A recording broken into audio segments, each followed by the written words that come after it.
My dear brothers and colleagues, Your Excellency the Vice President, Honorable Speaker, my Lord Chief Justice, Honorable Ministers, Your Excellencies, members of the Diplomatic Corps, distinguished delegates, esteemed guests, ladies and gentlemen, privilege for me to welcome you all to the Gambia to the 13th session of the Authority of Heads of State and Government of the Economic Community of West African States.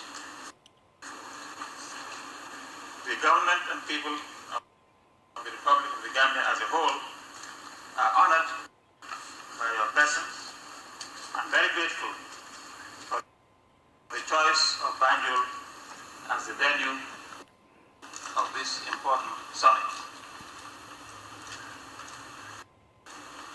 I wish first of all to avail myself of this opportunity to pay a special tribute to the Chairman of ECOWAS, His Excellency Captain Blaise Compaoré,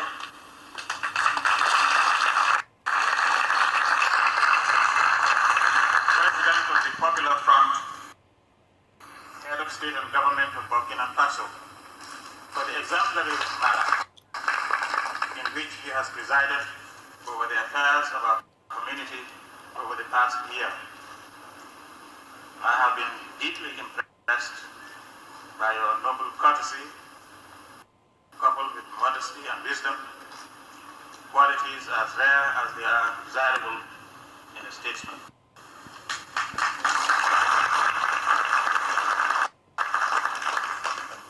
Above all, it was your devotion to community matters combined with a strong determination to get the community to move ahead which inspired us most and provided a much-needed impetus to all of us.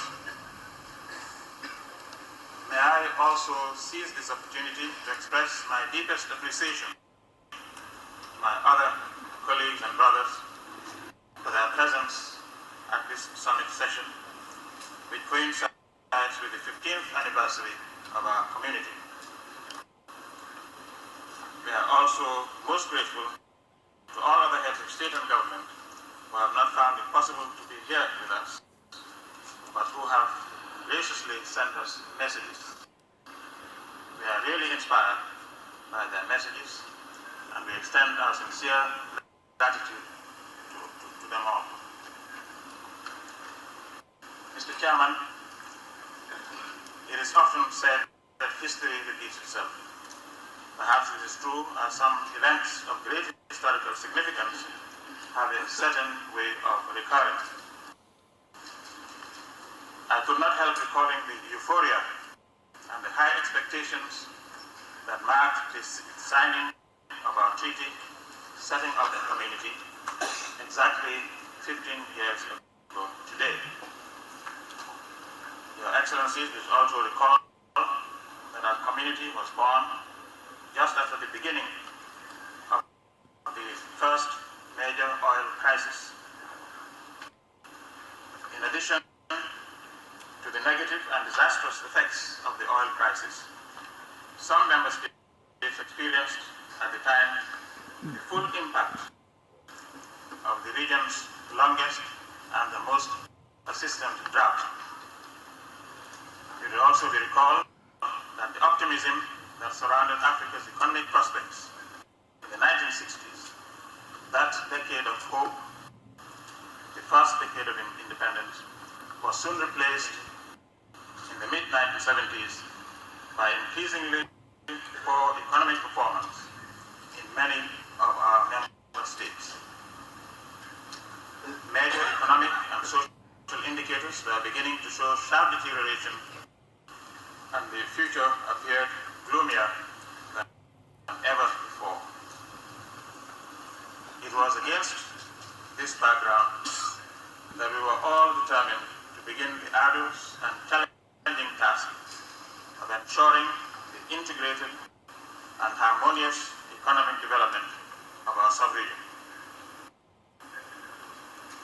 Chairman, although a lot has transpired over the past 15 years, the problems confronting our state today are colossal and more pressing than ever before. As such, our august body should neither be carried away by its achievements nor allow itself to be too depressed by its failures.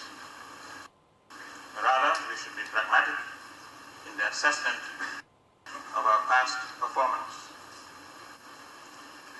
There have been mistakes, opportunities have been missed, and the community has had its teething problems as we endeavor to work and live together after having been separated for so long.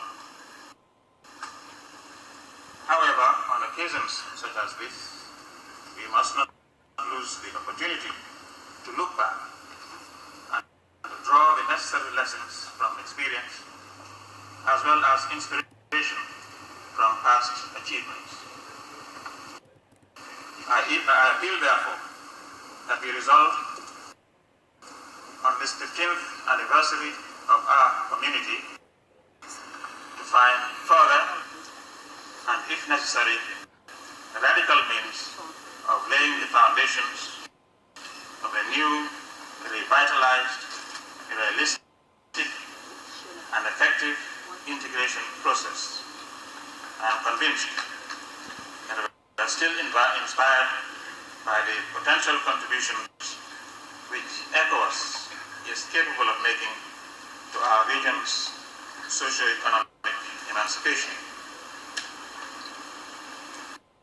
Mr. Chairman, a look at the evolution of community cooperation will reveal at least one clear trend: the growing politicization of the region's integration process.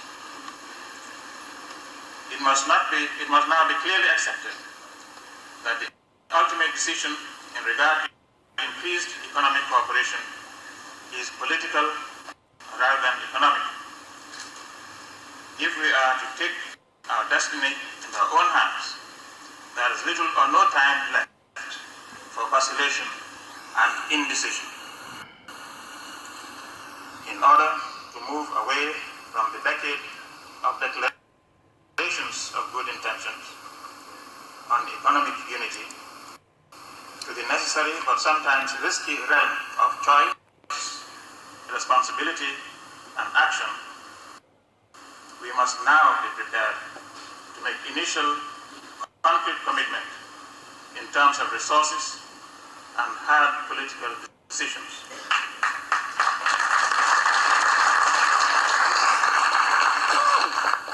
It is true, Mr. Chairman, that the control of the regional cooperation process has always remained firmly in the hands of the authority.